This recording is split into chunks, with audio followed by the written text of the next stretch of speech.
found the desktop. I didn't Oh, okay, the desktop, yeah. And is yours this one that we have? Actually, I haven't got my USB. You haven't? I'm not presenting. I just need to put Yeah, okay. I don't know whose this is then. Maybe I can delete that. Okay, yeah. If you want to okay, there. Yeah, this one's really good.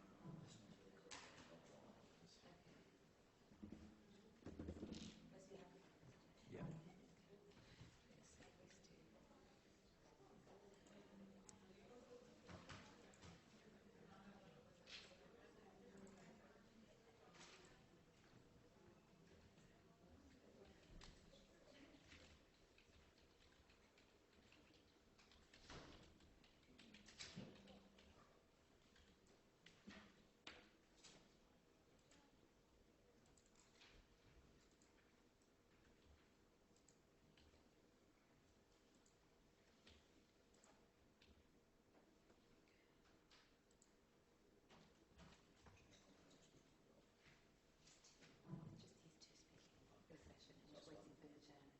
Yeah, so that'll be fine. I suppose it doesn't display the mics because there is one mic, isn't it? For the recording. Say that again, sorry. Yeah, it's getting recorded, isn't it? Oh, right, okay. That's check. I'm not sure. Yeah, maybe it's from my mum's. Yeah, I'm just going to go in the chair. Yeah, pretty sure.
Sorry, do you know where you're going to get delivering the presentation? Will you be walking around with one? If it's not to just I mean, just because we're pretty keen to get it all recorded, and obviously that's will only happen if the audio goes into the mics. So if you feel like it isn't going directly into this line, I thought you go into there. Could you possibly use that? I think it'll be fine. I think if you're here, I think it'll pick it up. Yeah. But yeah. I've got plans for one up and down the aisles. Yeah. Okay. Thank you very much.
opens one of these here.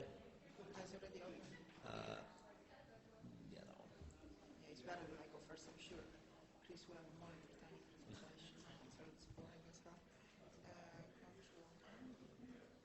Yeah. Yeah. Yeah.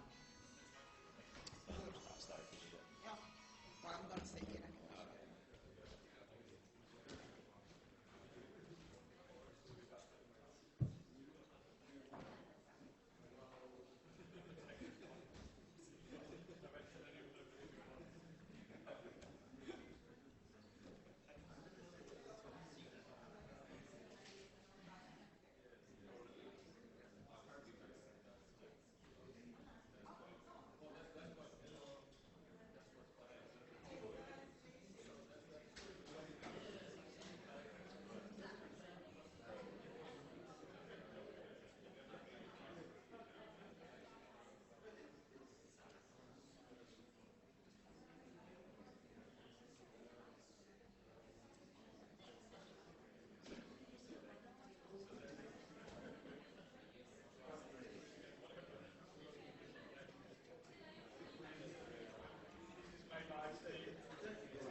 So I guess we'll sit here in the intro and then I'll move.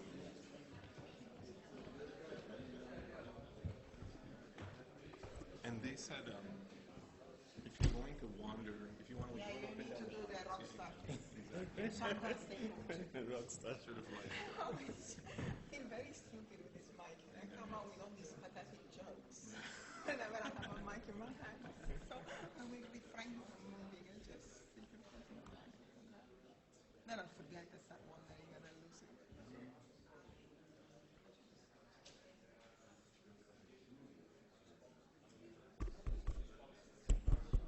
I think it's on. Okay, we start?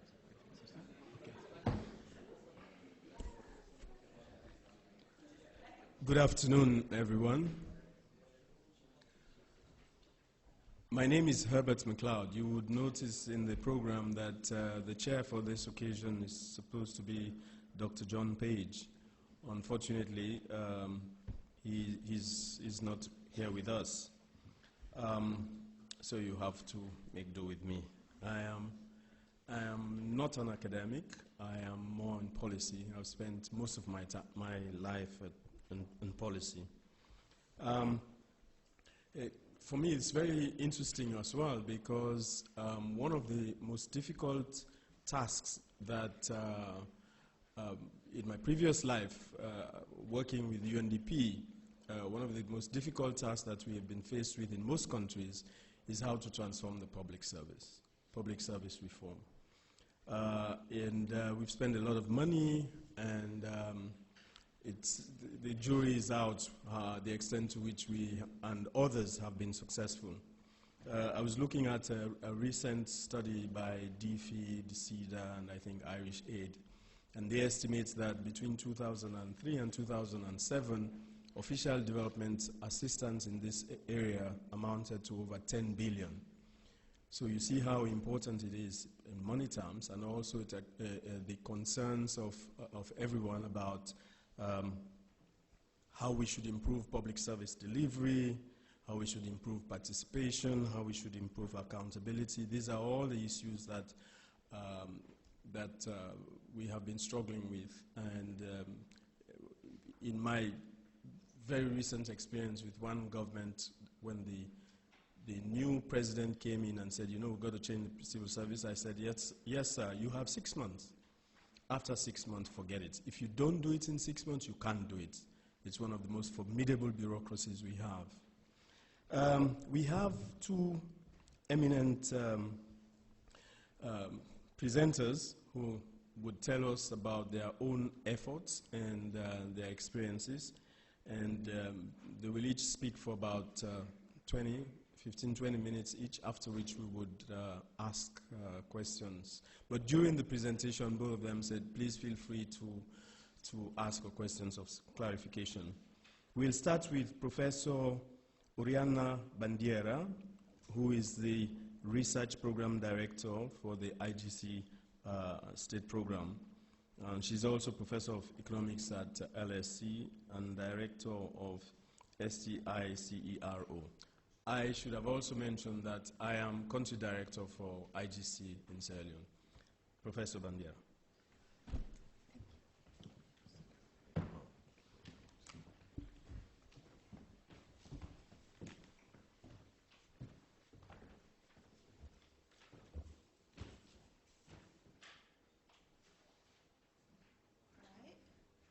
So I'm going to talk about incentives for public service delivery, and in particular evidence from field experiments.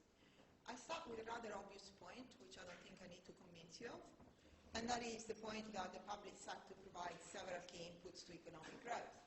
The scope of public sector intervention is very broad, ranging from human capital, the physical capital, to something less tangible, like property rights enforcement and contract enforcement, all things that are needed for the economy to function and to grow. The second point is equally obvious, but somehow gets less press coverage. And that is that ultimately the success of all of these policies crucially depends on the skills and the motivation of the agents who are hired to deliver them. So the teachers, the health workers, the tax collectors, the bureaucrats. You can have the best education policy on the planet, but if you don't have motivated and skilled teachers, that's not going to work very effectively. So the question that I'm going to try and address today is how the state can use incentives to recruit, motivate, and retain talented agents. Let me start from what we know from economic theory. From economic theory, we know that individuals choose jobs. And in particular, individuals choose jobs according to their preferences, their skills, and the job's own characteristics.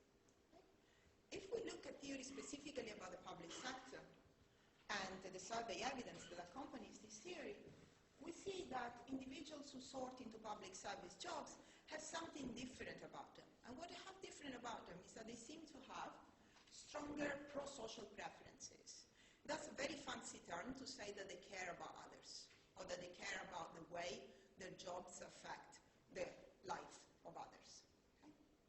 At the same time, the same survey evidence suggests that these jobs have low material incentives, that is, low earnings, low performance rewards, compared to private sector jobs. How do we interpret this correlation? Well, at face value, this makes a lot of sense. You can do a job either because you're paid to do well or because you care about doing well. So in a way, these are two alternative motivators. So it's not surprising that in the cross-section, they seem to be negatively related to one another. However, the fact that they're negatively related doesn't answer what I think is the most important question, which is what happens if we take the type of incentives that are normally associated with private sector jobs and offer them for public sector jobs. In particular, would this motivate agents to work better, which is what we care about, or to the contrary, here blue is good and red is bad, would actually crowd out all the goodness in them and demotivate them and make them perform worse? Related question, will offering higher rewards attract talented agents who deliver public service effectively? Or, red is bad, attract the wrong type of person, attract the person who does it for the money. So attract agents with weak pro-social preferences who perform poorly on non-incentivized dimensions. So what I'm going to do in the time that I have is to try and review some of the micro-evidence on the effect of financial incentives on two channels. On the performance of existing agents, so you take an existing bureaucracy, you change the way these people are paid and see whether they perform better as a consequence. And on the selection margin, that is, you change the way public jobs are paid, does that attract a different type of agent? Okay. Most of the evidence that I will review will cover field experiments which are run by researchers in collaboration with governments and NGOs, and mostly in low-income countries. As a matter of fact, this is not a choice just because this is the IGC and we care about the low-income countries, but most of the research in this field is done in low-income countries. The main reason traditionally for this is that actually governments tend to be more open because they have fewer options. So they can't afford fancy consultant, they settle for a cheap academic, actually for free academic as a matter of fact.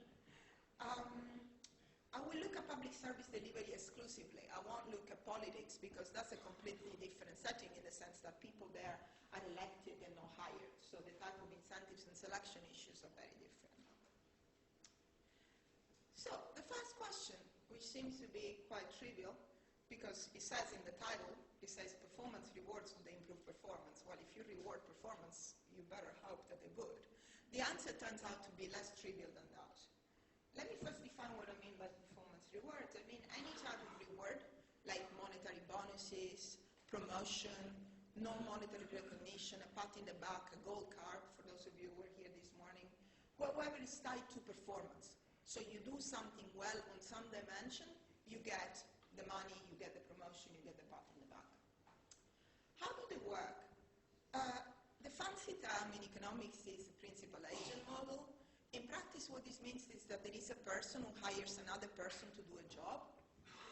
The employer or the principal wants the person, the agent, to work hard.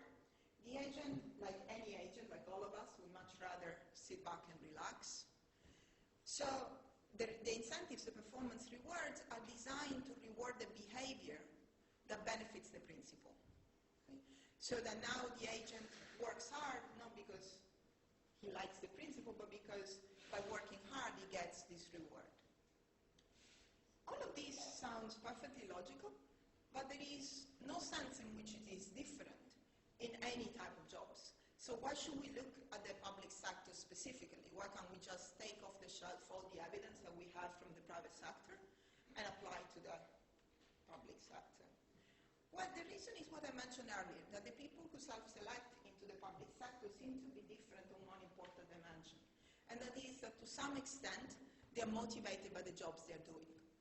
So at the easiest level, that might mean that incentives are not necessary because they're already motivated to do the job well. You don't need to pay them to perform well. A more pernicious consequence could be that actually all these good intentions are crowded out by monetary incentives. And economists have developed very elegant models to explain why that might happen.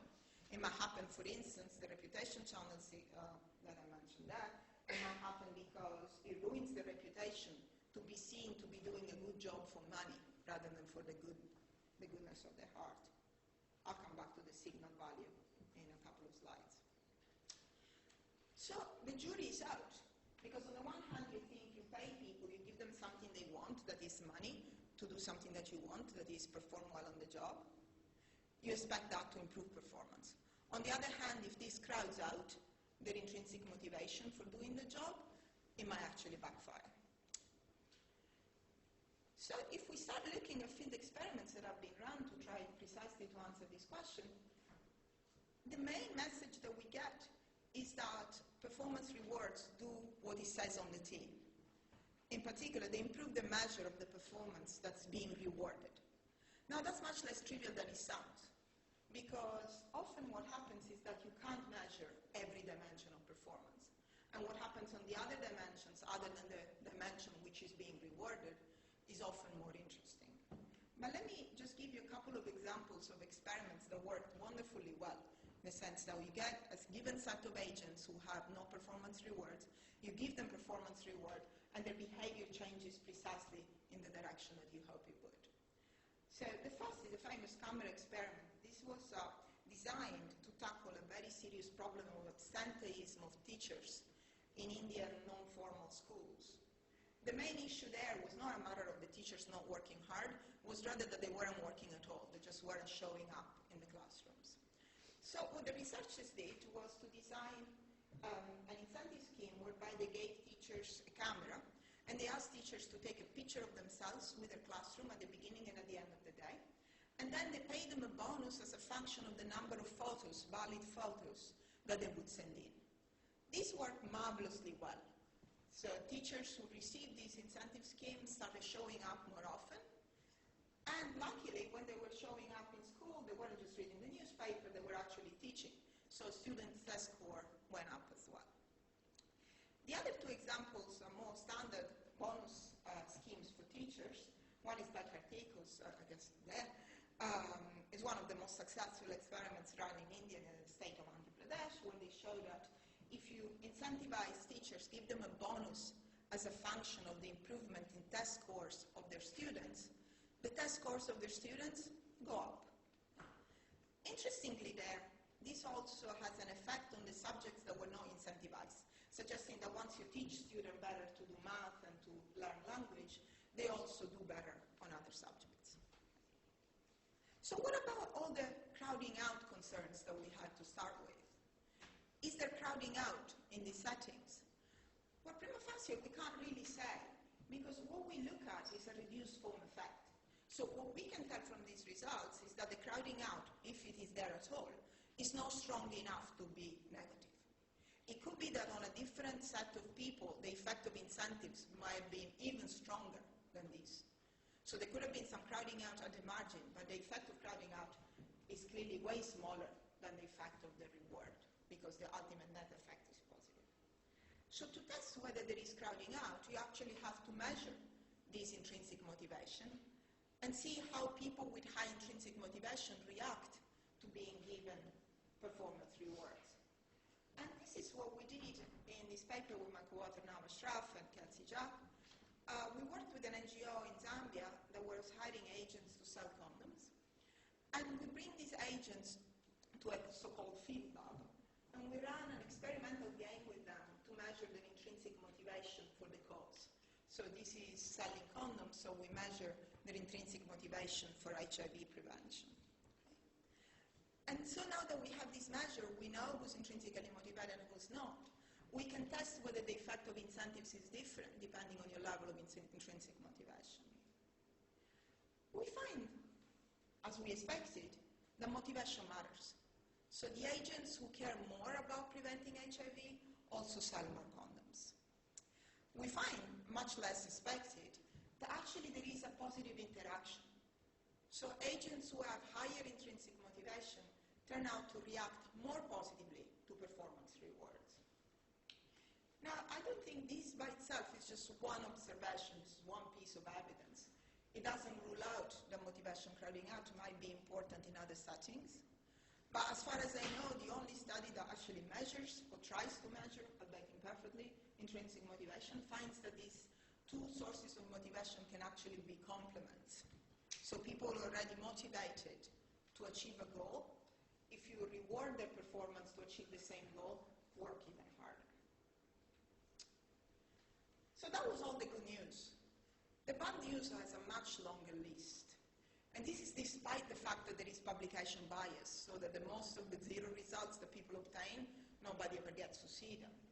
There is a sufficiently large number of zero results out there that makes us think that perhaps we have to be more careful in being optimistic about the effectiveness of performance rewards. Let me just quickly go through some of these, because I think that they taken together, I just took one example for each of the problems that can arise. And taken together, they paint a quite consistent picture. The first is that the implementer and the quality of implementation matters a lot. And this is a more general point, and one I think which is very important for the IGC, thinking of how much we learn from these experiments which are run by highly motivated and highly talented researchers together with small NGOs. Can we scale these up? Can we take the lessons from these experiments, give them to governments and telling them, now you go and do this because this worked with my guys selling condoms in Zambia, you can apply to all your nurses in your country. But that's actually precisely what Abhijit Banerjee and a bunch of co-authors did. They took the results from the camera experiment, the teacher camera experiment, Esther and the co-authors did, and tried to implement it with nurses in Rajasthan. And when they implemented it, it worked the same way that it had worked with the teachers. The nurses had to take the pictures and were paid for the number of valid photos, so they showed up more at work. But once the scheme was handed into the government, it stopped working, and they started analyzing why it stopped working, and they realized that the political economy was driving it all. Nurses were lobbying for exceptions. I couldn't send you the pictures because my dog ate the camera. I couldn't send you the pictures because my grandmother got sick and I left the camera with her so that she could play with it. And excuses of all types, none of these are real. Yeah, I just made them up. That's probably way more serious than I am.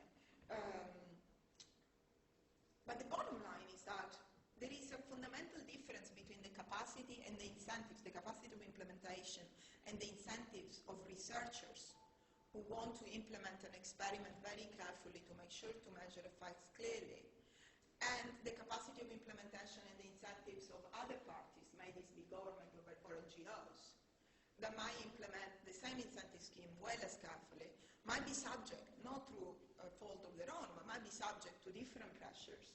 Okay? There's no way that the teachers in the NGO in India could bribe DuFlu at all, but there is much higher room for bribes if nurses want to bribe their superior. Okay? So they face different incentives, they face different capabilities, and they face different demands, which might make incentive schemes which are very successful in one setting when run by researchers, very unsuccessful when run by government. The second point that I want to make is that performance, as I mentioned earlier, is multidimensional. This is true in even the most trivial jobs, but in jobs like public service delivery is even more true. Okay? For most public service delivery jobs, it's very hard to find one good measure of performance. If you're filling holes, you can say your performance is the number of holes that you fill in an hour, and I pay you as a function of the number of holes that you fill in an hour. Even there, you can start discussing quality. Maybe you didn't stack the earth very carefully, and the first person that walks in the hole is going to sink in it. So even a trivial job like that has more than one dimension. Now, bring these to medical care. There's an enormous number of dimensions, some of which can be measured, some of which can be not measured. Obviously, you can only give performance rewards on what you can measure. And what this shows, and this is just an example with teachers in Kenya, is that agents will improve the measure, not necessarily overall performance. And actually, sometimes they will improve the measure at the expense of other measures. The next concern that arises with incentive schemes, it seems so trivial. When I was writing this line, I couldn't write it in a way that it didn't seem trivial, because it is trivial exposed. That is, schemes that are too complex to work won't work. Schemes that are too difficult for agents to understand will not work. That's not very surprising if it weren't that these schemes are implemented in reality. This is one of the few examples from a high-income country. This is teachers in New York public schools. They were given a system of incentive pay, but the formula to get the pay out of performance was so complicated, and it was so difficult for the teachers to understand what it is that they had to do to get these performance rewards that they were completely ineffective. The next example looks at a very common in bureaucracies, which is ticking boxes. Because you can't measure performance, typically bureaucrats are rewarded for sticking to process. Okay? But sticking to process distracts attention from the actual job. This is a paper that looks at the implementation of infrastructure projects in Nigeria and looks at differences between bureaucrats who have these monitoring and incentives on box ticking, so to speak, on process, and those who don't. And it turns out that if you measure the performance on the real job, that is the infrastructure project, all those bureaucrats who have monitoring and box ticking incentives actually do worse. And the final example, although I'm sure Adnan can explain this a lot better given that he's there, so tell me if I'm not explaining it correctly, is that the perverse effects can come from places that you never expect to start with. This is an experiment which Adnan and his co-authors want to increase tax revenues in Pakistan. So they decide to give incentives to tax collectors as a function of the amount of tax that they manage to bring in the coffers of the state. And they do find a positive effect, but they discover that actually this positive effect is made by many zeros and a few large positive numbers. When they investigate what goes behind the zeros, they find out that what's happening is that the agents are not paying any more tax, but they're paying more bribes. So what the treatment did was to empower the tax collector, to give them a higher bargaining power vis-a-vis the citizen, saying, look, if I don't extract tax from you now, I'm losing out on this bonus. So if you don't want me to extract tax from you, you have to compensate me from the bonus I'm going to leave. And that's exactly what happened in that case. So this is a very well-designed incentive scheme, which, however, had an unintended consequence that it was hard to predict exactly. So what's the assessment? Now, I started being very optimistic. Now I went in the pit of despair. Let me try to balance things a bit. Performance rewards are effective in some cases. There's no doubt about that. People like to be rewarded for good behavior, and these are typically effective. But these are the cases in which good and easy to collect measure of individual performance are available. So if you can measure well what an agent is supposed to be doing and what you want them to be doing, and you can reward that measure, then the performance reward is going to work well. In most other cases, it's going to fail. Now, notice that this is exactly the same as in the private sector. None of what I've said is specific to the public sector. The only evidence that we have on crowding out actually suggests that there is crowding in. So where do we go from here? Well, perhaps we should focus on broader motivators. That is, forget about trying to measure one tiny thing and reward that tiny thing. Maybe let's just reward people for doing the job. So just give them a higher wage and they'll spread. They know what to do once they're motivated from doing it right. Similar thing is give them more autonomy. Perhaps sometimes the rules that are put into place to curtail corruption and to monitor performance actually act as a straitjacket, and people don't have enough leeway to act in their best, with the best intention and the best skills. And the second bigger picture question even is perhaps it's not a matter of changing the way we pay existing people, but perhaps we have to focus on selecting the right people for the job. Does right mean more talented? Does right mean more pro-social? And most importantly, is there a trade-off between these two things? These are the big questions that we have open. Now, as I think I'm running out of time, I will skip this, but I'm happy to talk about it later. And I move directly on to the selection question. Right? So what do we know about the effect of incentives in selecting people into the public sector? If we pay people more, do we get better people in? Better people, that is, people with better traits and people who work harder. I'm going to tell you about 3 field experiments. They're all very recent. They're all between 2013 and 2014, because that's the direction the field is moving in, saying, well, we've done tinkering with little incentives at the margin. Let's focus on bringing in good people in the sector. So the first experiment is by Ernesto Del Bo, Fred Finn, and Martin Rossi. They work with the Mexican government to advertise the same civil service job. What this job is agents who administer an anti-poverty program. They have to give transfers to poor families. They advertise the same job with 2 different wages. The wages are sufficiently different, 30% I think different, in different localities. What they find is not surprising. The participation constraint is there, is alive and well. If you pay people more, you attract better quality people. So they have a number of ability measures, they get more able people. Again, in line with what we found earlier, they find no evidence that paying people more crowds out the more publicly oriented or the people with more social preferences. What we don't know is whether these individuals who are recruited with higher wages will actually perform better once they start doing their job. I'll give you some evidence on that question in the last paper I reviewed, but before I go there, let me give crowding out another shot and see whether if we find a situation in which the conditions for crowding out are all there and they're all aligned, we find evidence of crowding out.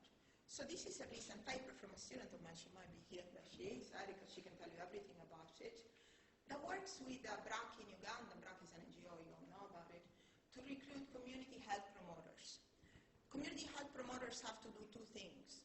They have to sell medicines, and they have to provide health advice to vulnerable households, especially pregnant women and young children.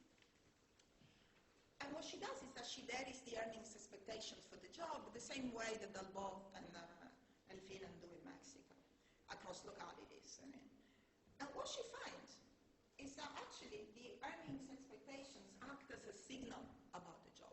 So this is a situation in which the potential applicants have no clue what the job is about, because it's the first time that BRAC is advertising this job in these communities. The financial incentives that BRAC offers to the agent make the agent think differently about the job. And in particular, when high pay is offered, agents think that the job is mostly about selling products and less about helping the community. So this attracts agents who like sales. And finally, one piece of evidence that pro-social motivation can indeed be crowded out, it discourages agents who are pro-socially motivated. So when the position has higher earnings expectations, the agents with stronger pro-social preferences don't apply. And the final outcome of all of this is that retention rates are reduced. So if you promise a lot of money, you get more applications, but you get more applications mostly for people who do it for the money, and these people are less likely to stay on the job. And this is a result which is consistent with crowding out on the extensive margin. So I think we have to keep always that in mind, that of course it's a matter of the specific setting, but in a setting where financial incentives can indeed act as signals, they end up acting as signals. In the final 5 minutes, 10 minutes that I have, I'm going to discuss an experiment, a nationwide field experiment, which again we now we run in collaboration with the government of Zambia in the context of their community health assistance program. What we're looking here is one particular type of incentives, which is promotion incentives or career incentives. And we look at how offering career incentives affect who self-selects into public health jobs and their performance through selection. So we go one step further and we actually follow these people in the field and say, okay, if giving people incentives selects indeed different workers, will they perform differently once they are on the job? Notice that in this setting, career advancement, that is salary progression within the civil service, can but does not have to be used as an incentive. What this program, the Community Health Assistance Program, does is to formalize existing positions, which are done mostly informally. Now, you're all very familiar with the health delivery in rural areas of very poor countries. It's very haphazard. There is very often there are no formal workers on the field. And so various informal organizations, NGOs and the like, hire people, community volunteers, to perform these tasks. So the idea behind the Community Health Assistance Program is to actually formalize these into a Ministry of Health cadre. So instead of having this uncoordinated effort by volunteer, make these volunteers part of the Ministry of Health. At that stage, when they designed this program, the government had to decide whether they wanted to incorporate this position into the hierarchy of the Ministry of Health. So actually give these people access to promotion to other jobs like nurses or environmental health technicians and the like. And the question, this is, I think, given that I'm here at the IGC and this is an IGC-sponsored project, I can tell you that it's the most demand-driven project I've ever implemented because it came directly from a question, sorry, I have to be with the mic, directly from a question by the HR director at the Ministry of Health. We had a meeting with him back in June 2010, and he asked us, what happens if now they see themselves as civil servants? Will they retain this community spirit, this connection to the community? Okay? So we designed an experiment to measure precisely that. And I'll go quickly because I think I'm running out of time. We had to recruit from different districts. In different districts, we gave different posters to advertise the job. These are the posters, they look identical, but in practice, one stresses the importance of service to the community, and the other one stresses the importance of, I hope that was me, the importance of doing this job to build a career. Right? That's Zambia, and these are the results. We get career incentives, they attract more skilled candidates. This is the same as we saw in Mexico. But most importantly, we see that when they go on the field, they perform a lot better. And the differences are huge just because there are many of them. So we follow them for a period of 18 months. And over 18 months, the agents that were recruited with career incentives do 13,800 more household visits. So these are households that would never be visited or households that would be visited less frequently. They get more visits. They also organize 3,200 more community meetings over a period of 18 months. These are not that many people. These are 150 people. It makes quite a big difference the type of person we attract. We also find that they're equally likely to remain in their post after 1 year. So the main concern is that if they're very skilled and very able, they're going to run away as soon as they can. But at least after 1 year, they're all still there. So in this particular context, it seems that the two main sources of motivation that can attract applicants to the jobs do not clash.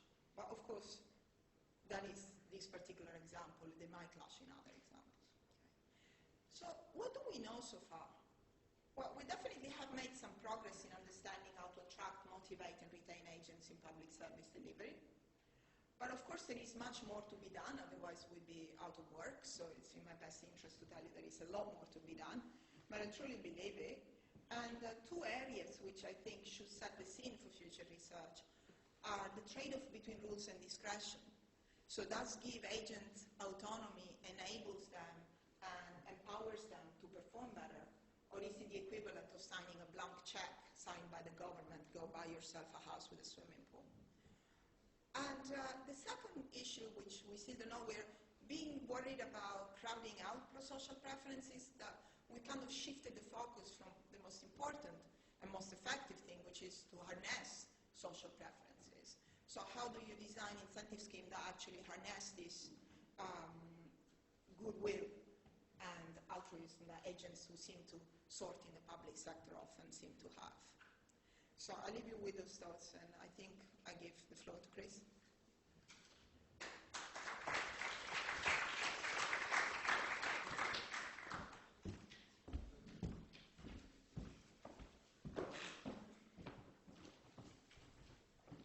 Thank you very much. I hope that there are some people who were at the Rwanda presentation yesterday on results-based management. Is anyone here who was in that room?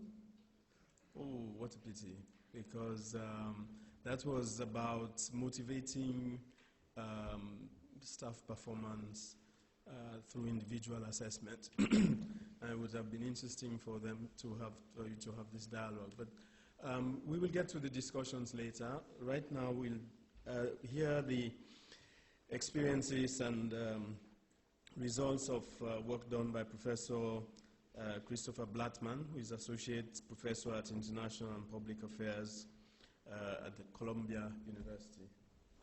So, over to you. Okay, thank you very much. So I'm going to talk about something similar, and then my talk's going to be built around a few field experiments, but it's going to be different in that I'm going to focus a bit more on process rather than results, and essentially, a process of learning for the public sector and maybe for the public sector and the aid sector in general. And I'm mainly going to ruminate on an experience of 6 years spent working in Liberia in sponsored with the UN and the government and a few NGOs, 2008 to 2013. And there's going to be a lot of pictures. When I was on the job market, the academic job market many years ago, a very excited economist came up to me after my job talk and said, "That was fantastic theater. I don't know if I learned anything, but that was fantastic theater." And that pretty much sums up my career in this talk today. And this picture in particular, this is a picture I took from the roof of a UN/government building in Monrovia, to the sea of white Land Rovers, right, which were necessary for running virtually every project or program in the country, many of them seconded to government ministries. And so each of these Land Rovers represents a project or a program with some set of objectives. And the question is, like, how did these objectives come about? What was learned from them? Were the programs that worked scaled? Were the programs that didn't work wound down? And why or why not? And the philosophy underlying, in some sense, the way I've come to think about this, I'm going to tell you this story, and the philosophy that I think about what happened was, it comes actually from I could give lots of examples, but Karl Popper put it very well. He talks about the piecemeal social engineer. And the piecemeal social engineer not only knows how little he knows, but he makes his way step by step, carefully comparing the results expected with the results achieved, and is always on the lookout for the unavoidable consequences of reform. The example I want to talk about is almost an accidental case of piecemeal social engineering in Liberia during this period. I used to have to tell people where Liberia is and what happened in Liberia. Very tragically, that's no longer the case. But other than the current Ebola crisis with which you're all familiar, Liberia had 14 years of civil war and political instability that ended in 2003. There was an interim government that was, in some sense, half-governed by an international peacekeeping and peace-building force. Elections in 2005, and a gradual handover of full government and public service delivery to the elected government, happening basically, and is still happening over the last decade. And in 2008, when I began working there, this process was in some sense simply, it just had begun and was just beginning to start, and really the government and the UN had for the first time had funds with which to start thinking about what kinds of programs and priorities are there, particularly for stabilizing the country and solidifying this recent peace. And so they received $15 million from the Peace Building Fund, which might not sound like a lot of money in some countries, but was a great deal of money in this case. It was a sufficiently large sum of money for them to use at their discretion for key peace-building priorities, that they convened a joint steering committee that had the head of every donor agency, the head of every major UN agency, and the head of about 10 ministries that sat around and decided how this was going to be spent, partly because it was seen as their opportunity to figure out what works and to then, with gradually larger and larger pots of money, go greater. So in a larger country, maybe you multiply this by 10 or 100 or 100 or 1,000, but in some sense, this was a huge magnitude. And the reason I was there is one of the questions that I was seeking to answer, and of course they were interested as well, but the reason I was there is a lot of my research had resolved around this question of why men fight, riot, commit crimes, and rebel. Okay, and so I was thinking about what's the process for answering this question, and how are we going to design appropriate programs? What were the people around the table concerned about? Well, it was a related question, which was basically how to prevent and respond to violence, especially in a very low capacity state. Okay, and there were questions about early warning systems for predicting conflict, for dispute resolution, because land disputes in particular were extremely problematic. Rampant ethnic conflict and ethnic tensions, a need for post-war reconciliation, an almost ubiquitous form of mob justice in the absence of a real police and justice system. And this $15 million sort of ended up in 12 pilot projects. This joint steering committee did a very cursory diagnostic about what the priorities might be, but in some sense they wanted to hear from civil society organizations and agencies and NGOs what they thought were the most promising opportunities with this set of strategic objectives. And one of the crucial things is they made learning and evaluation, meaning we'd be able to learn from these things and decide whether or not they're worth scaling, a criterion from the very beginning. So all of the applications had an incentive to build in some kind of learning agenda, whether that was rigorous in the way we might think of it in an economics department or something broader. And they, naturally they received dozens of proposals. They selected 12 on merit and fit with aims, and this was roughly the time that I began working with them, advising them both on helping them think through the merits of some of these different proposals, but also through this learning agenda. And they didn't themselves provide any kinds of monitoring and evaluation funds, but this actually sort of almost, without any real coordination, attracted a significant amount of monitoring and evaluation funds from a range of different agencies, from private foundations to the World Bank, for example. One of these pilot projects that I worked on, in particular, one of these 12 projects, looked at maybe the roughly 8,000 or 10,000 high-risk young men that were in what the UN peacekeeping mission deemed to be hotspots in the country. So these were clusters of relatively stateless areas. So this is a gold mining region in northern Bapaloo, which is sort of a northern county in Liberia.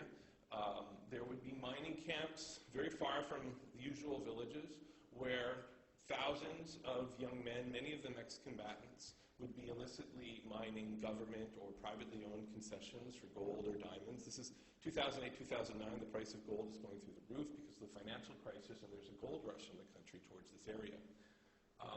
There aren't very strong government structures, not really any government structures to speak of at all, and to the extent that there is sort of a governance structure, a lot of it has to do with former war commanders. So a lot of the lines of command look like chains of command during the war, and this is profoundly worrisome. And so the question is, like, how do we bring order to these areas, but how do we also provide a meaningful alternative to these young men as we want to actually reintroduce these mining concessions, because this is going to be the primary source of revenue for the country.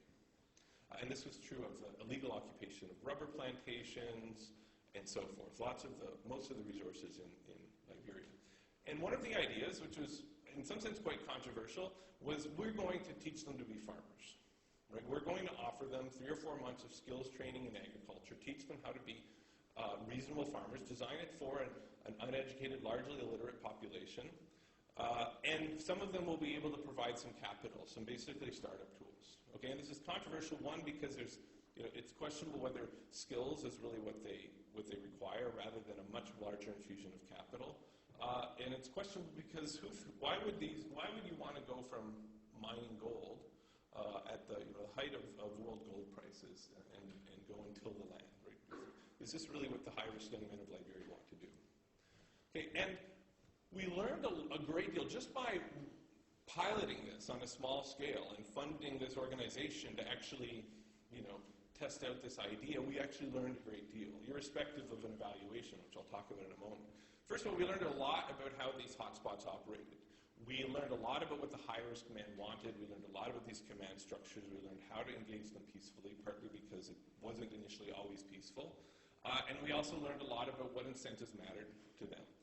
One of the most surprising things is there was not unanimous, but more than 80 or 90% of these young men saw farming as their most promising career. And something that they wanted to invest in above other types of skills and careers. And this is important because the entire demobilization program in Liberia, as it is in most states, ignored agriculture because it made this assumption that this wasn't relevant at all, and this wasn't of interest at all, and the opposite was actually true. Over the process of this, they developed and fine-tuned a curriculum that worked better for uneducated men. This is not very common. These curricula just don't exist. You can't take them off the shelf, and they don't necessarily apply to a particular ecology like Liberia. And the other thing that seemed is the socialization, the process of being in this training center and having to learn to live peacefully by a set of rules seemed to be almost as important as the technical skills transfer itself. So it generated some hypotheses about what might be important. We also ran a randomized evaluation. There were thousands and thousands of young men who were interested in this, but initially we could only accept about 400 or 500 into the program.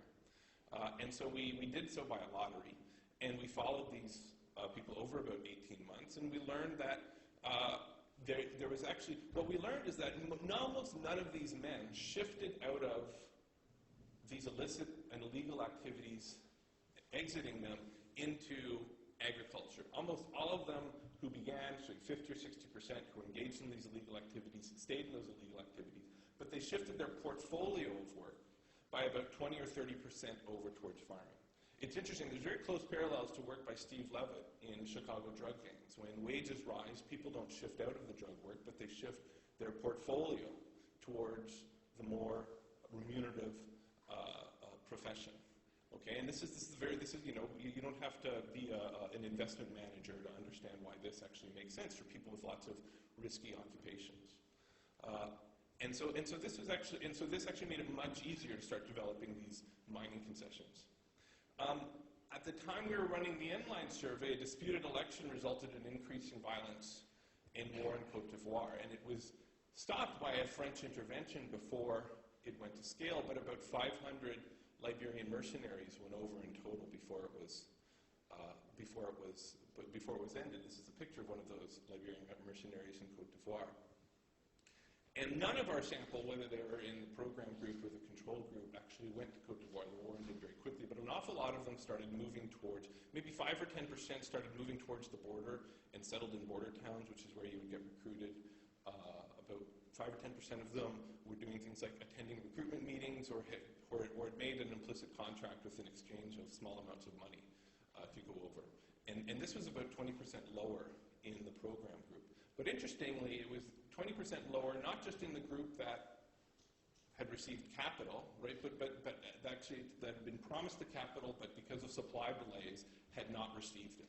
So the deterrence from this mercenary recruitment seems to have come entirely from the future expectation of a cash transfer of about $100. So in some sense, the promise of future economic gains from being in Liberia, so a conditional cash transfer that was conditional on not being somewhere where they would be doing illicit or mercenary work, was a sufficient deterrent against the $500 or $1,000 that they were being offered to go over to Côte d'Ivoire.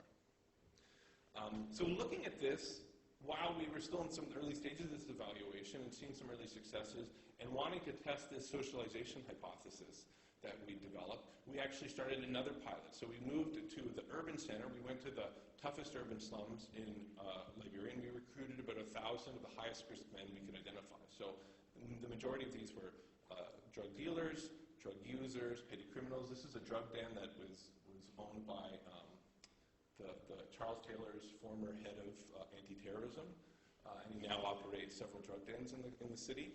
And we recruited these guys into a program that actually removed all of the vocational skills, agricultural, non-agricultural, and just focused on this socialization aspect. Focused on actually helping them do two things. One is, the idea was to actually do two things. One is to help them develop more future orientation and more impulse control. So something that we think of as a non-cognitive skill to do with their time preferences. And the other thing we aimed to do was to actually not change their idea about what the social norms were. That they had no doubt that what they were doing was considered against the norm in Liberian society, but they didn't belong to that identity group, and they didn't hold themselves accountable to those norms. So part of the program was to sort of persuade them and help them practice being part of this new identity group. And this is where the cognitive behavioral therapy element comes, because it's about taking small baby steps, practicing positive reinforcement, and gradually making these bigger and bigger steps. And this was a very cheap 8-week program. And in brief, we found very little movement on their time preferences, on their future orientation, on their impulse control, whether this was in a financial domain and non-financial domain. We found out this in part because we also gave them unconditional cash transfers, and we were able to observe very closely how those transfers are spent and invested. But where we saw a dramatic change was in their self-reported sense of social identity, and dramatic falls in criminal behavior, dramatic falls in aggression, dramatic falls in violence, and dramatic falls in a handful of opportunities for political violence in the coming year. And these persisted not just 6 weeks after the intervention when we first followed up, but also a year after the intervention. Okay, so those are the most detail I want to talk about. There was this cluster of sort of youth employment, youth violence reduction pilots that they went. And there was another cluster of dispute resolution interventions. 1 in 4 households in the densest rural counties in Liberia reported a long-term property dispute. All right, this might be a dispute over a border, a dispute over who holds title to that land. and about 1/3 of those had reported an act of violence or property destruction associated with it in the previous year. So this is a huge problem. And occasionally these kinds of disputes would escalate. Once or twice a year, these would escalate into a village-level conflict. So in some sense, like where you know, we were turned away from one village where we wanted to run our survey at some point because the leader came up with blood on his shirt and a machete and sort of said, there's a lot going on, you don't want to come in today. And there were a number of other evaluations of a paralegal program, of reconciliation programs, different organizations essentially trying to tackle this issue of inter-household disputes and inter-ethnic disputes, which are so pervasive in these villages when there's so little law and order. And all of those are evaluated with some, in some sense, some very promising results. One example is some work that I did, which showed that this mass education program for essentially focusing, trying to change social norms around essentially coordinating on the same institution for resolving disputes was extremely useful in a situation where people could go to 18 different forums for resolving their disputes and get 18 different answers, and everyone would get the answer that suited them, and this just made a lot of these disputes intractable. And we tried to change social norms around coordinating around a particular institution, and this seemed to persist and work very well for about 2 or 3 years. The main point being there's this enormous amount of learning around dispute resolution. We were able to leverage a lot of this data at the same time. Collecting all of this violence over 2008, 2010, 2012, we were also able to pilot through local, essentially early warning systems, applying machine learning techniques to start to test out how systematic is this violence, how well can we use past patterns of violence and different perceived risk factors to predict future violence. And in a paper we have coming out, we were actually able to predict, locking in a model, just using 2008 and 2010 data with a very simple machine learning technique, we actually accurately predicted 88% of outbreaks of violence in 2012 with only 1 or 2% false negatives. The cost being a large number of false positives, about 4 false positives for every true positive. So 4 false predictions of conflict when for every conflict we correctly predicted. But nonetheless, this was very useful and could be a very useful tool for peacekeepers and police. So, and this was a completely unexpected outcome. Okay, so the common denominator to this is not the substantive results. I think the substantive results are very interesting, what I spent a lot of my time focusing on. But I think what the common denominator was experimentation, and not in this narrow sense of randomized control trials. This isn't a plea or one of these talks where it says, oh, we need to do more impact evaluations, right? Those were useful and they were a nice complement to what was done. But the crucial thing was the trial and error.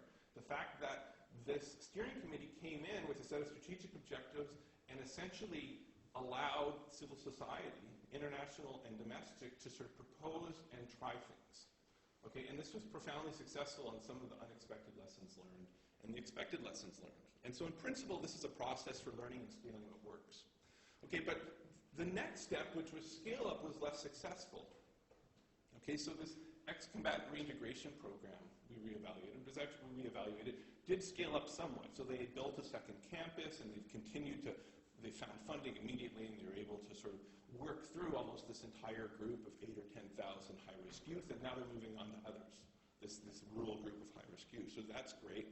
And this behavioral curriculum is starting to be picked up and adapted and adopted by other groups, not just the World Bank in Liberia, which is funding a large program, but there's also talk of it being used in other countries and becoming locally adapted. So there's some successes there. But overall, there were failures. Most of the job and employment creation programs in the country are reinventing the wheel and are not trying to learn from some of these past programs. There's been almost zero success on scaling these dispute resolution interventions at all. They've almost come to a dead halt. There's been very low take-up. Even the organizations that helped implement, the UN organizations and the NGOs that helped implement the dispute resolution programs with these headline successes that they can trumpet, haven't bid or tried to approach donors to try to scale up or do these programs themselves. And the next tranche of peace-building money that came from the United Nations, which this time was 50 million rather than 15 million, wasn't used to pursue any of these successes or even pilot. It was actually used for one giant project of building security hubs. It was a noble purpose, which is trying to improve the capacity of the police and to respond to crises throughout the country by essentially building infrastructure. but a very, very different approach, an approach that looks a little bit more like the thing that Karl Popper contrasted his idea of the piecemeal social engineer to. He said the piecemeal engineer will avoid undertaking reforms of a complexity and scope would make it impossible for him to disentangle causes and effects and to know what he was really doing. But this piecemeal tinkering doesn't agree with the political temperament of many activists. And so indeed it didn't agree with the political temperament of the people judging what to do with that 50 million. And true, they may have been responding to a very acute need, and that might be the right response, but it's actually really impossible to know the way that it was designed. Now, what did scale, and this is before Ebola, it's been interrupted for now, what was scaling, ironically, was a program that I evaluated in northern Uganda, another post-conflict situation, another highly successful employment program that transferred large sums of money to groups of youth interested in starting up skilled trades.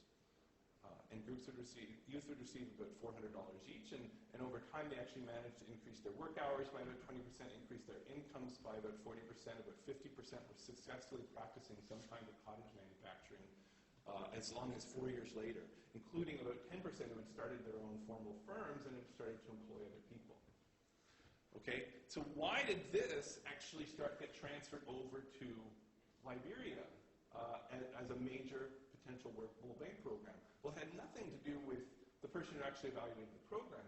It actually turned out that the guy in the World Bank office in Uganda got reassigned to the Liberia desk, and this was his pet project.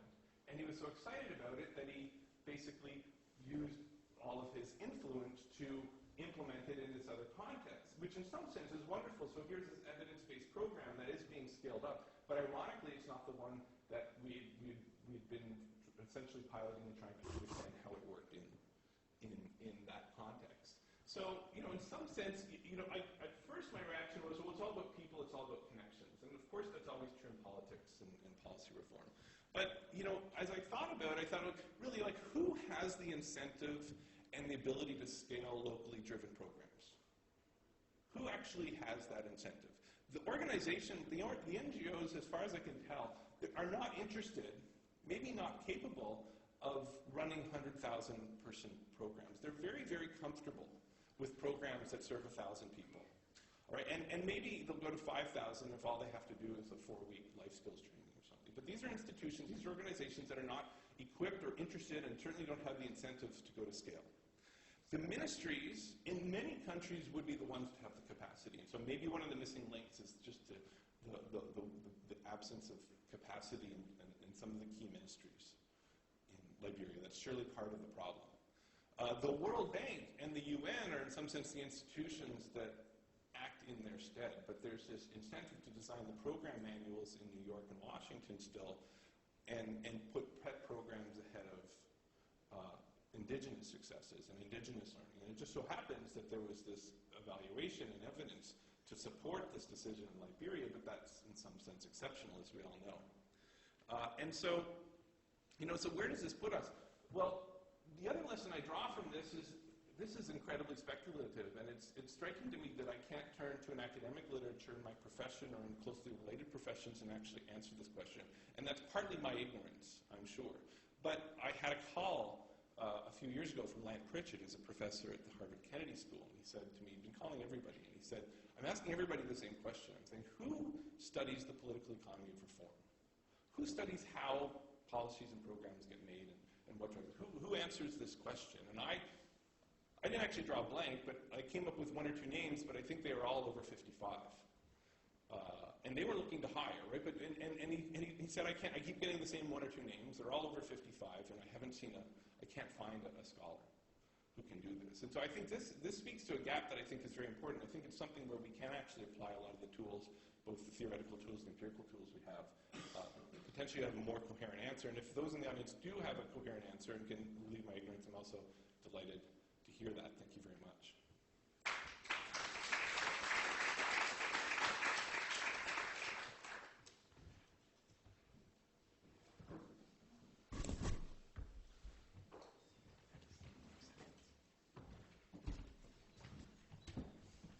Thank you very much.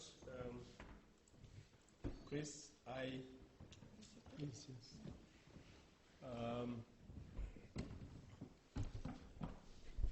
I will not attempt to summarize what both of them have said. I just find very curious the ending of Chris's presentation, which was asking the question, who's looking at the political economy of reforms? Because in the first presentation, Oriana did say that I'm not going to deal with the political economy of it. As somebody who still is involved in policy making, my experience is that, especially in third world countries, that the higher you go up the public administration ladder, the more political the individuals are. And the incentives for their behavior are conditioned by and large by politics more than by other forms of incentives. But I'd like to hear the views of your views on this, and also any questions or comments that you might want to make on the presentations that have been made. We will collect 3 questions and then ask the panel. Yes, sir.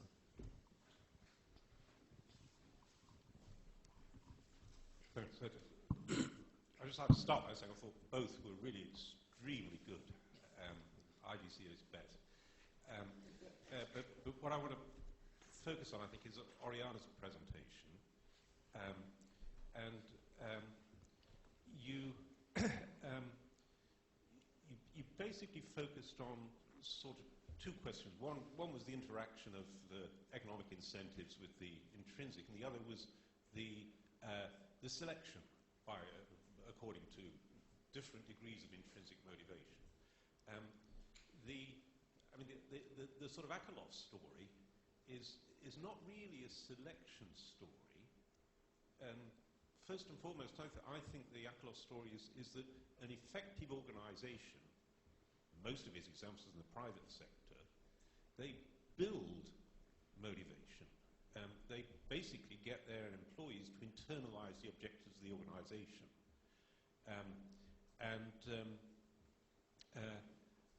And you sort of didn't really focus on that.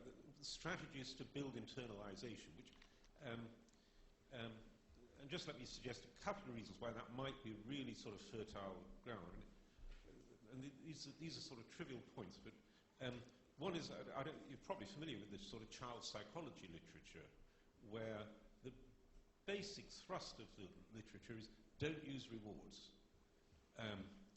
Because if you use rewards for things you want kids to do, they kind of reclassify the behavior as, I myself don't want to do this. I'll only do it if I'm rewarded. So all this sort of child psychology literature basically says that thing has short-term payoff. It will produce a quick improvement in performance, but long-term it will build antipathy to the behavior you're trying to encourage. And I just wonder whether there's, that is in a way trying to endogenize the process of internalizing objectives. The other is it's a trivial thought, but when I was a kid, I went to a grammar school in Sheffield where the teachers were badly paid, nobody took their photographs, but they taught the shit out of us, basically. They had internalized a mission that they were going to drag us little brats out of our squalor into a world of knowledge.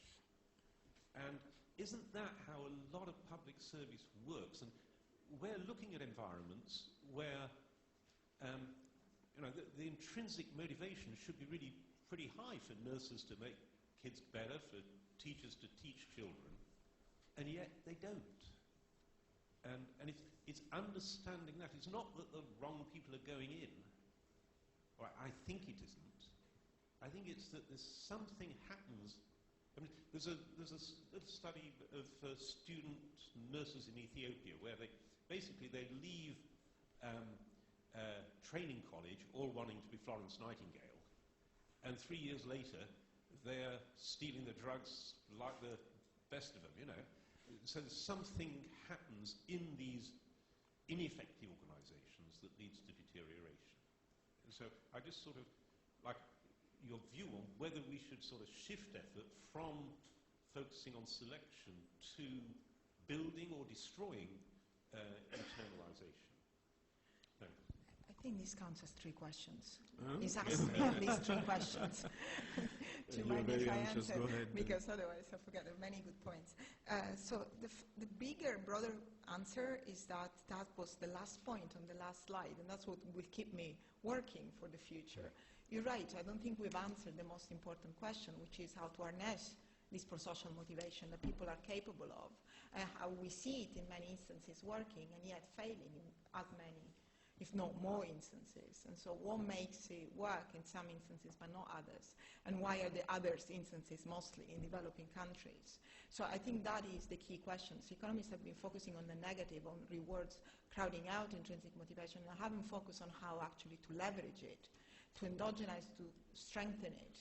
So I think that is a very important question, but not one that I can bring you much evidence on. The selection point, I think, remains important as once you get the right people in, make them even better for the job, because mostly at a pay level.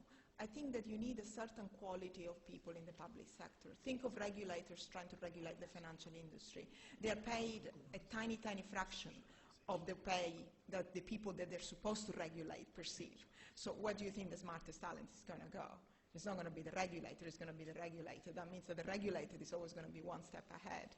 Or the example that I didn't have time to discuss in this very country, the fact that pay for public servants have to be uniform across the country generates enormous difference in real wages. And my colleague John Manrinen in a recent paper showed that in areas where the relative pay, the real pay, is much lower, hospitals perform much worse. And that is a matter of selection. The type of people who are willing to do a job for very low pay are not the same quality. Could interact with the motivation. So I think it's the interaction of the selection and the motivation that matters. The child psychology literature is very interesting. Economists, again, in terms of field experiments, don't have much evidence on this crowding out or reframing of the activity. The closest it comes to is the paper that I described about recruiting community health workers in Uganda, where if you tell them that the job is well paid, they start thinking it's all about selling stuff. And that is a signal that the financial incentives gives you a signal about the nature of a job. And for a kid, it's because the kid doesn't know which activities they like or not. And so if you tell them, you know, eat your broccoli, I'll give you a toy, they think that broccoli are a bad thing because they need to be bribed. And so in many cases, civil servants know what the job is about, so I think that's less relevant. But in cases in which it's a new position, like the example that I gave, Verika's paper in Uganda, that worked precisely the way child psychology suggested it should work. I'm going to ask Chris, because his experiments did not only keep Florence Nightingale from becoming a stealer of drugs, but actually changed ex-combatants to a certain type of behavior. Could that be a source of a potential area where we can find a solution?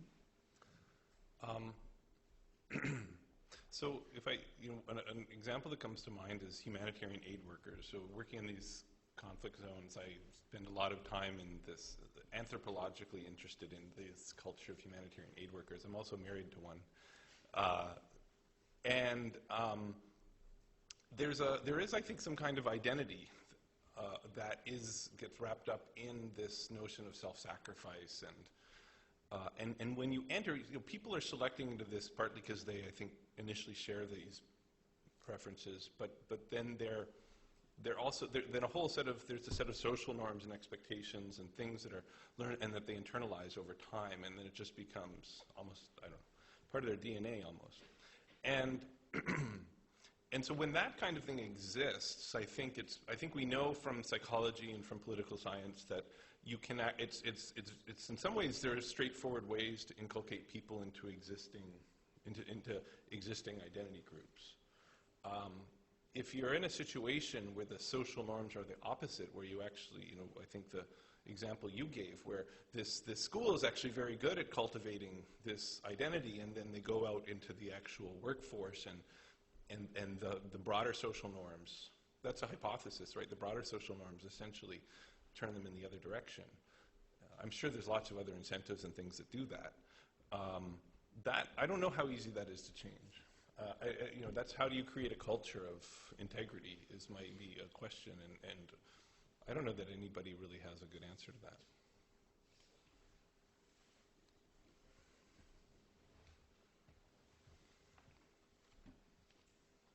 It's okay. It's the lady over there.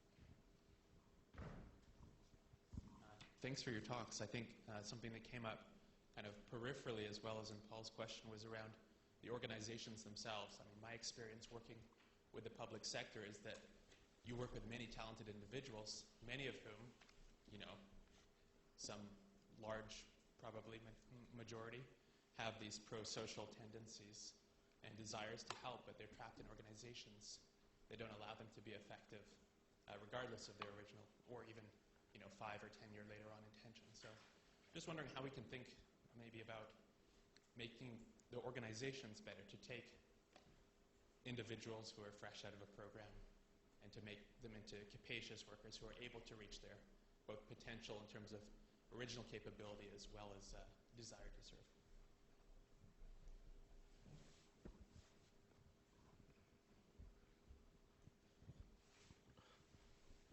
Okay, yes, just, yeah. No, Oh, Rachel. Rachel, you can ask the question and we'll repeat it.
Question.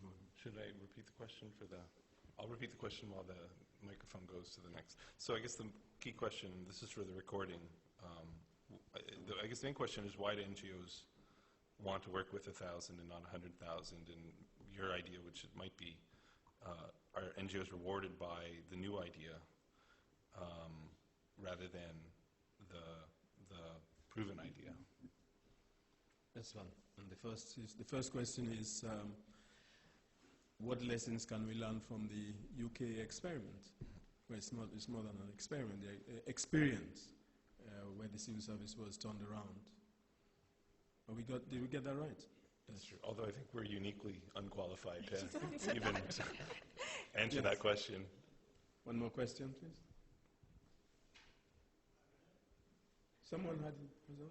Okay. No. There's one up there. Okay.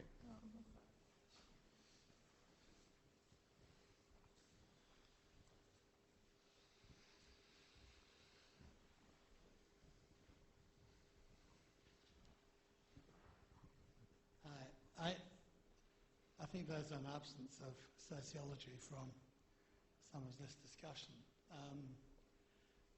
I guess now about 15 years ago I was looking at, for the World Bank, at the public sector performance issues, public institutional performance issues in Bangladesh.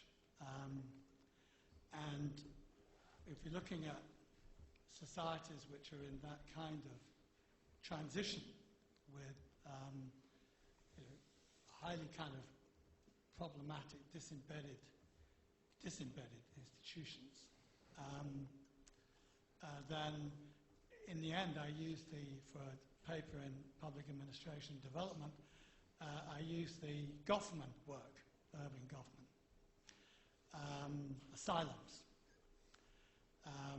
And I ended up with a paper, which you might want to have a look at, 2000, called Prisoners and Escapees, and characterizing the way in which people who enter the public services get inducted into an organizational culture which is very much a product, a function of the transition from a predominantly agrarian society into one that is only, urbanizing, industrializing, and moving towards different bases for allocating status and reward, and people get inducted into that kind of organizational culture. And looking at the stories that we were told time and time again about how people get, as it were, broken in from having pro-social individual ideas as they start to come into larger scale organizations where they're obliged to conform, and where the structures internalize the patron-client forms of relationship, so that what you see when you talk about rational bureaucracies and all the rest of it is obviously not what you get. And I think that sets severe constraints to the kind of principal agent and incentive analysis that we see certain branches of political economy as pursuing, as in the first presentation we just got.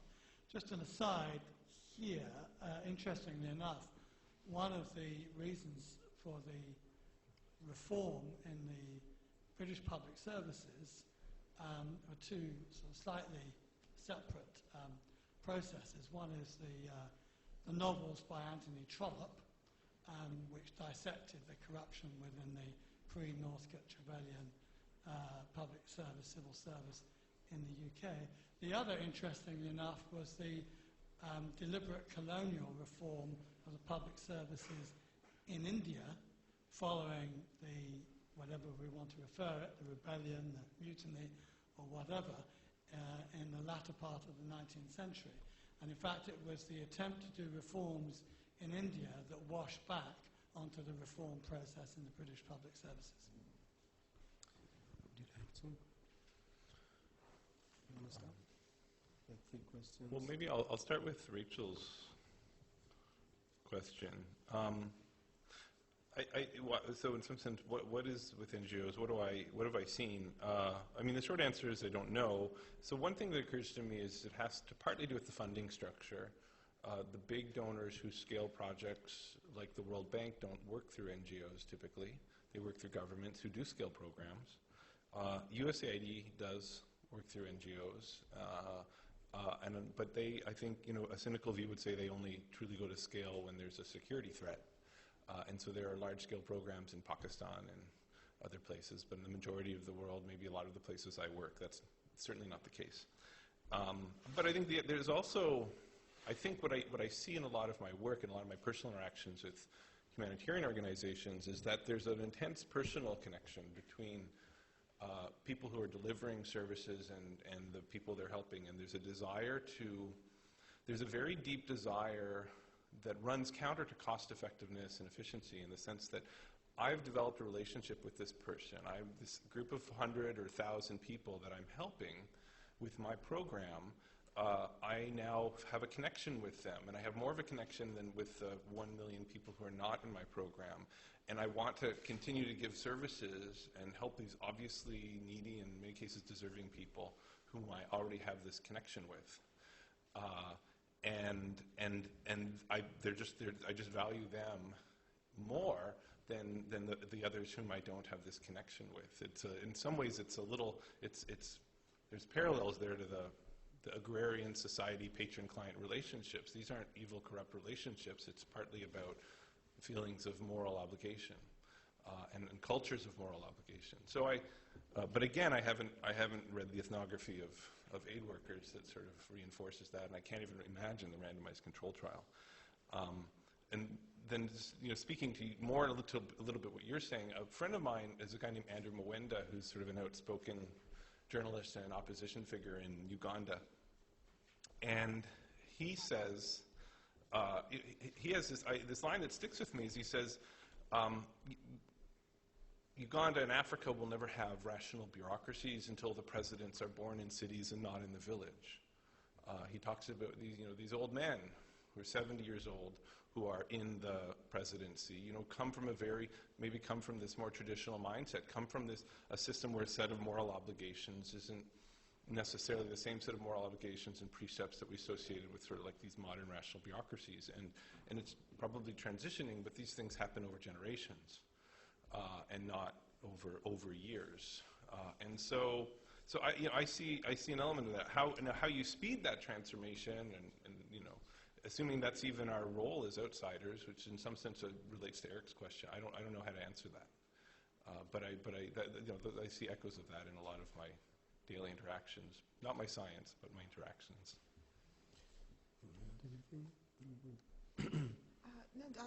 These are all very interesting questions, and they are at a much more macro level than what microeconomics does, of course, because if we are thinking of culture, you can't run an experiment where you give a culture to one organization and a culture in another organization. And of course I think it's always you have to think about the appropriate technique for the question. And so there are questions that experiments can answer, and those were the ones that I was focusing on in my lecture. But that's because I was given 30 minutes, not because I think that the other questions are not interesting. So I think we have to accept the fact that time and attention is limited, and you tackle one problem at a time. So focusing on the questions that you can answer by experiments doesn't mean that other questions are not equally relevant.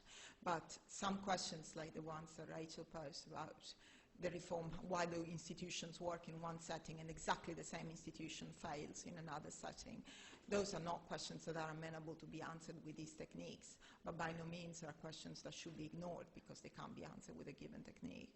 So I think there's more work to be done on understanding the formation of culture and how that interacts with individual preferences and incentives. Yes. There's a hand up there. Okay, please, and then. Just a small question about intrinsic motivation for public activities. So my sense is that in the literature there is some sort of dichotomy between the private sector employees and the public sector employees. But I also have the feeling that the reality is more of a continuum. And therefore, I wonder if we could exploit that continuum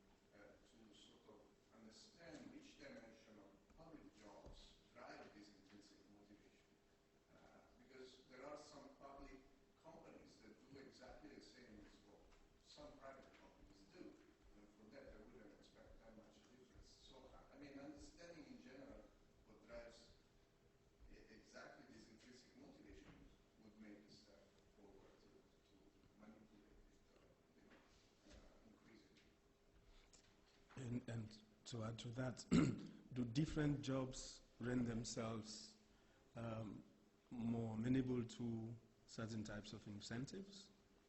And also the role of leadership. I think someone mentioned that.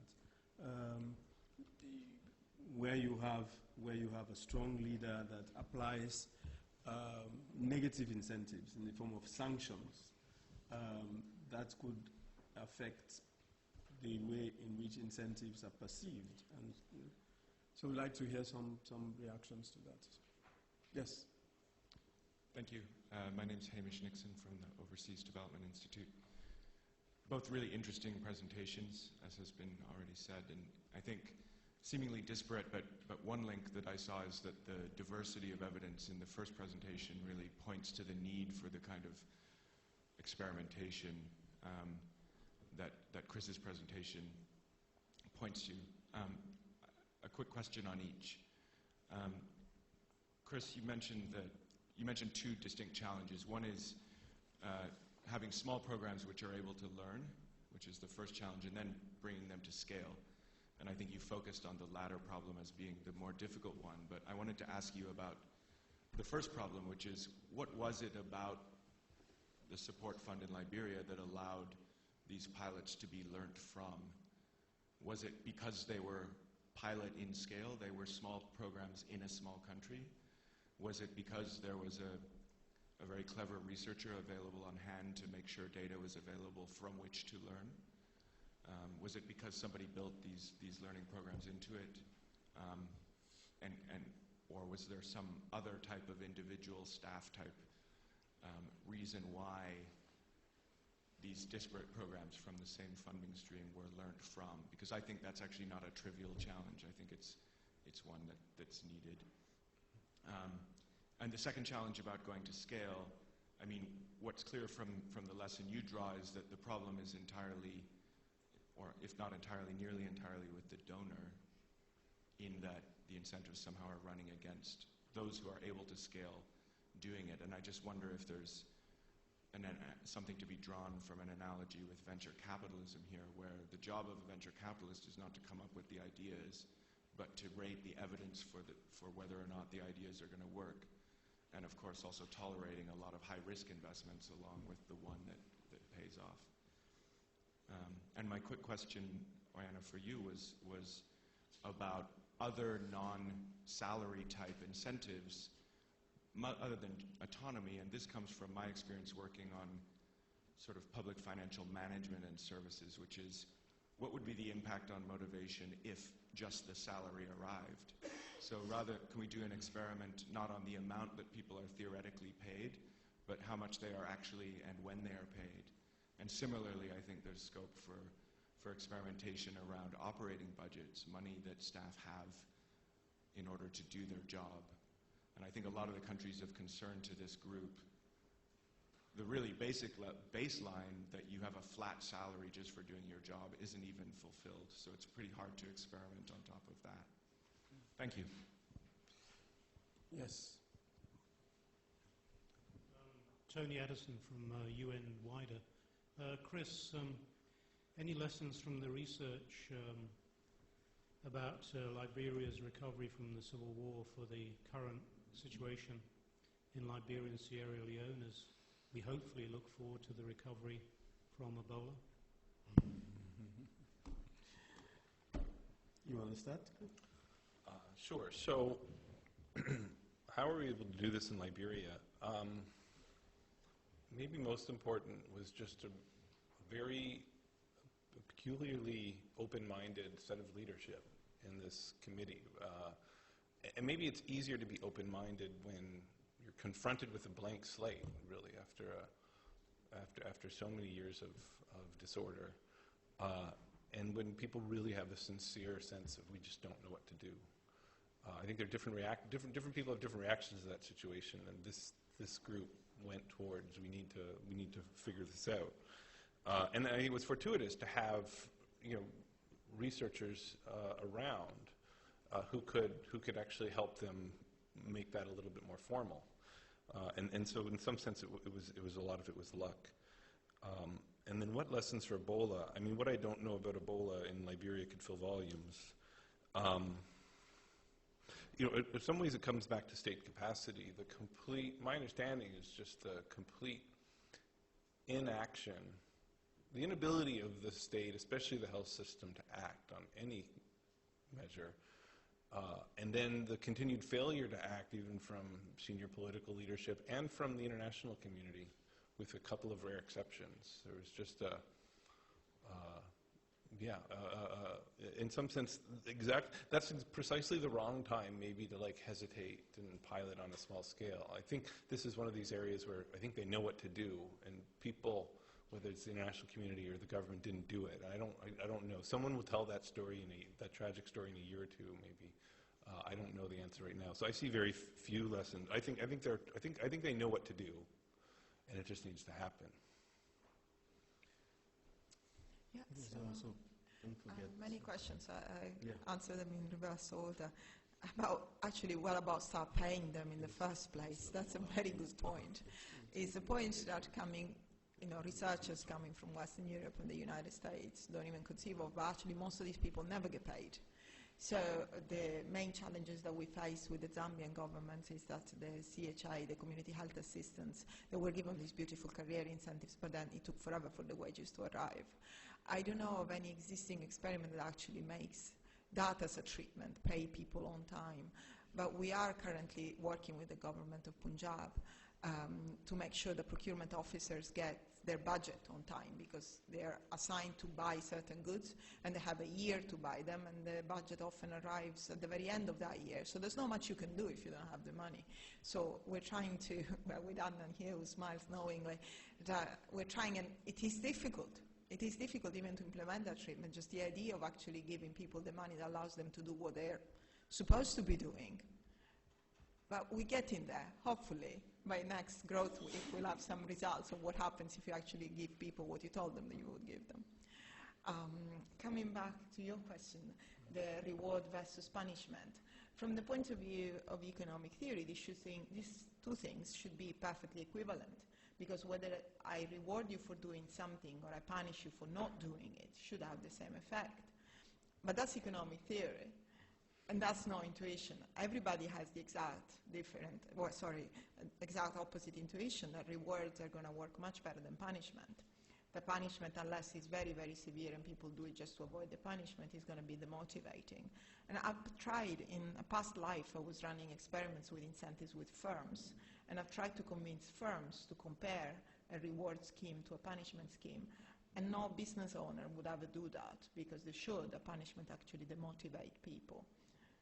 A punishment that a dictator can impose is of a different nature, and I'm not sure what that will do. But within a set of legally approved measures, the intuition that I've discussed with many business owners is that punishments would work worse than rewards. I never had the ability to test that, because nobody's ever wanted to try to implement the punishment.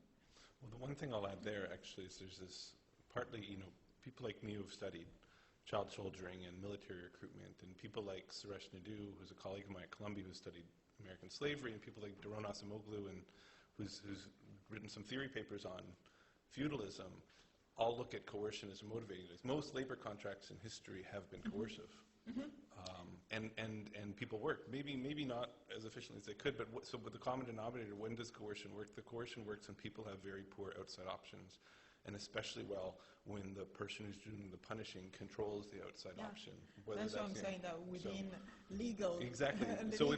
legally allowed things today, a business owner who has a workforce that has outside options, their intuition is that the punishment will not work. Right. In those conditions, slavery, of course, a dictator, a ruthless dictator can successfully implement punishment. I suppose I'd say there are still places where employers and governments wield a great deal of coercion and power over the outside option, and so this is where actually you might. Anyway, so unfortunately, it's not quite a historical topic of study. No, but not a source of experimental study. Actually, the explanation given for the success of the Rwandese results-based management is not only because of the discipline of the Rwandese people, but also because there are many cases where the president sanctioned people who are unable to meet targets. So, and in Sierra Leone, we are also applying results-based management, and there has never been any sanction.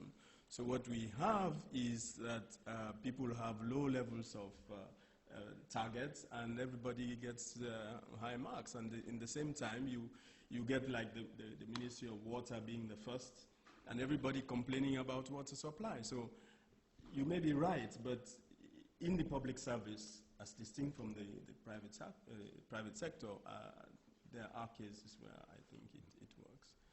Sorry, there was another question that I didn't answer. Yes. Very briefly about what's the difference between public and private.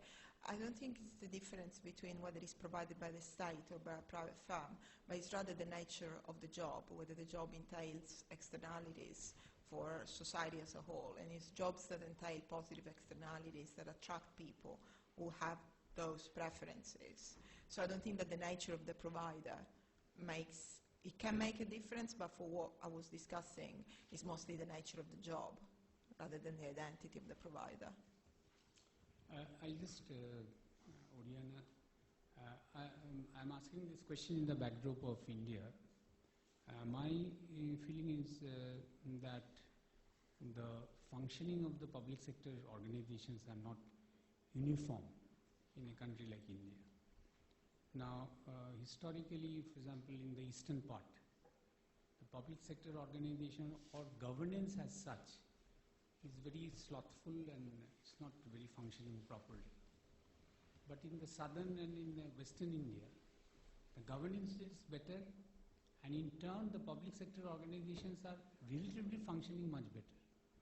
I think what is your experience in Punjab, I'm not aware, but my feeling is that the functioning of the public sector organizations will be relatively better in Punjab, say in relation to, say, in Bihar or other eastern part.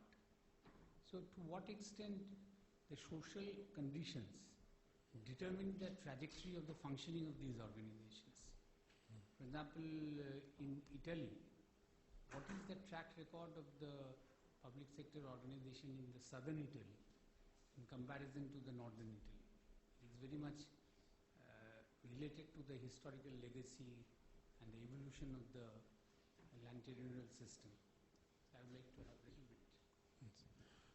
Our time is getting up. So last question, and then we'll ask final word. Yes, sir?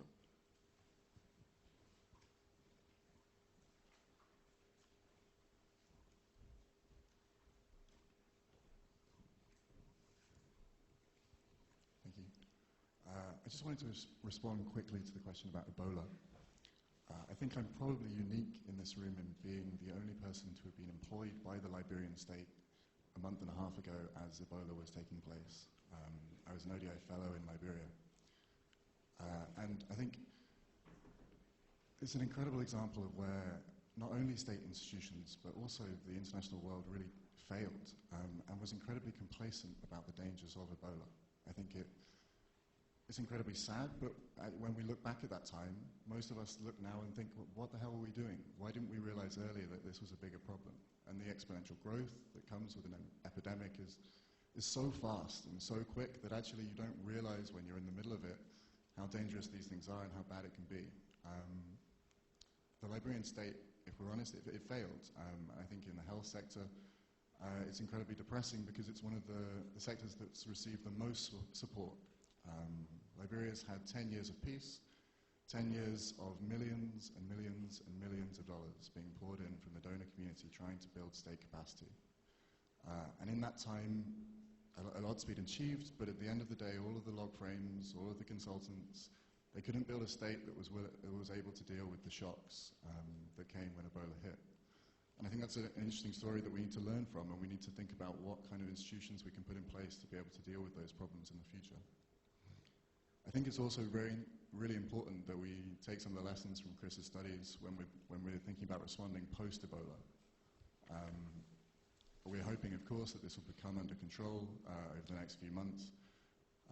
But at the end of that, we're going to be left with a state that's been sucked of its resources, it's been sucked of its capacity, a lot of people will probably have died, and a lot of people will be very poor and without a kind of functioning private sector. So with that in mind, I think we really need to think about what kind of programs can be put in place to address these issues. Things to do with cash transfers, perhaps, things to do with conflict resolution. And actually there'll be a session tomorrow where Axel Addy, the Minister of Commerce, is going to be presenting. He's my former boss. And I think in that session he's going to lay out a bit about the plans for post-Ebola, as well as the plans that the government's trying to deal with at the moment. And also trying to call to action a bit of the international community to really pull together at this time. So I just wanted to briefly give a view on that. Thank you very much. Some last words? Yes, unfortunately I don't have much to say about Ebola.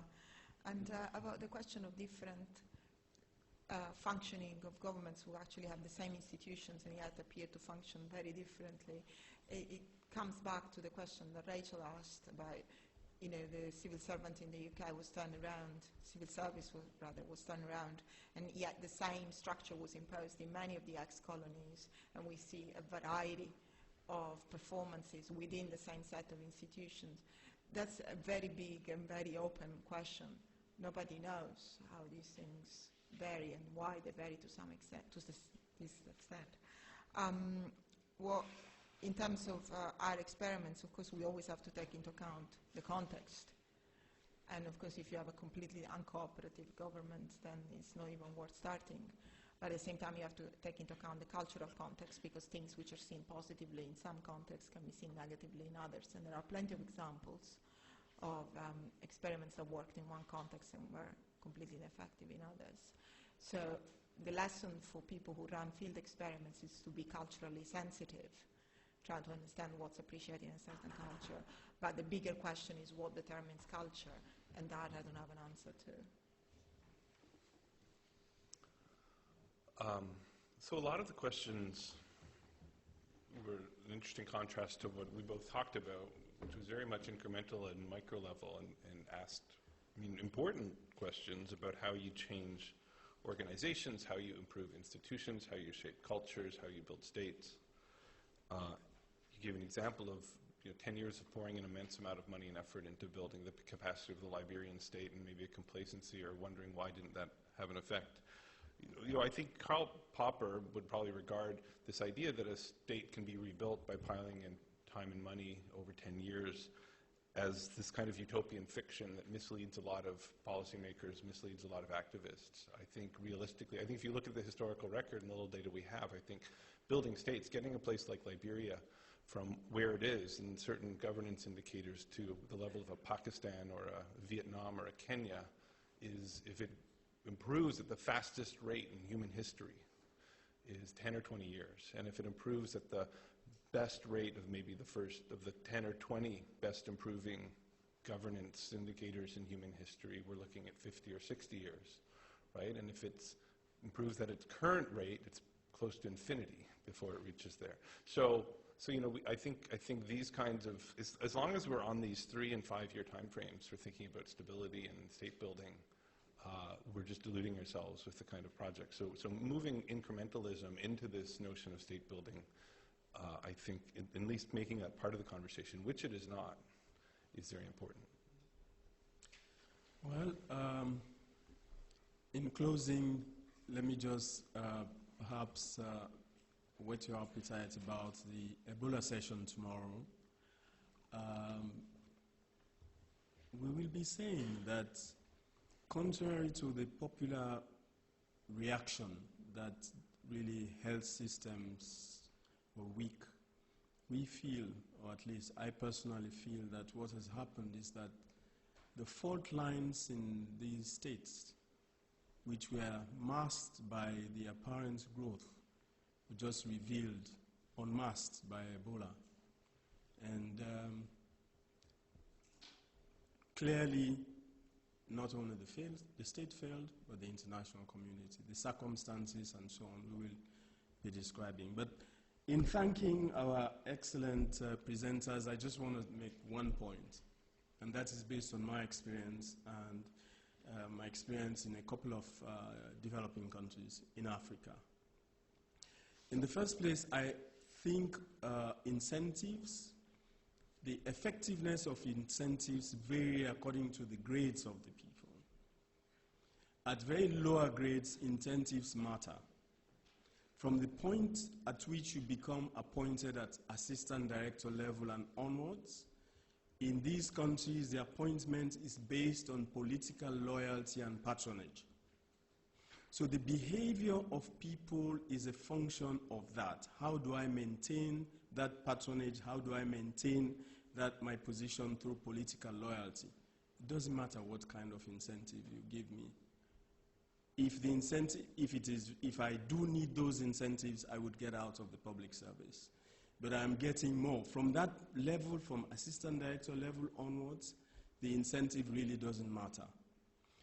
But it's very interesting to pursue this line of inquiry, to see, and that's why I would encourage further studies, further researchers, to please bring in the issue of political economy of appointments and the functioning of the civil service. The other dimension is that the civil service is perhaps outside the army the most, I wouldn't call it efficient, but the most effective institution in a developing country. It's almost like joining a secret society. And when you get to a certain level, external influences through incentives don't matter. Now, you have to be part of that society to change it. Unless you have very strong leadership, as we have in the case of Rwanda, or if you have a new government and you have a short window of opportunity of not more than 6 months, within 6 months you're going to be corrupted. I know this for certain because I challenged a certain president. 9 months later I said, you know, nowadays those ministers who, when we came in, said we're going to change this civil service, they are the ones who are justifying why we should keep them the way they are. So there's still a lot of work to do for the academics, and we look forward to a lot more of these kinds of results presentation. And I want to thank all of you for your patience and for the questioners. Thank you very much.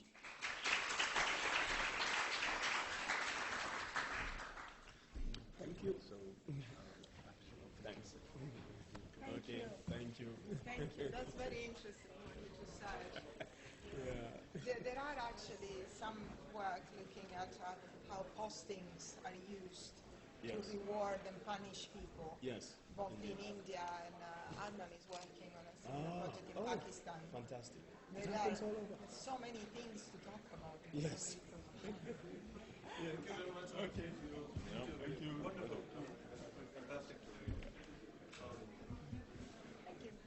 It's mostly your projects, so. See the project.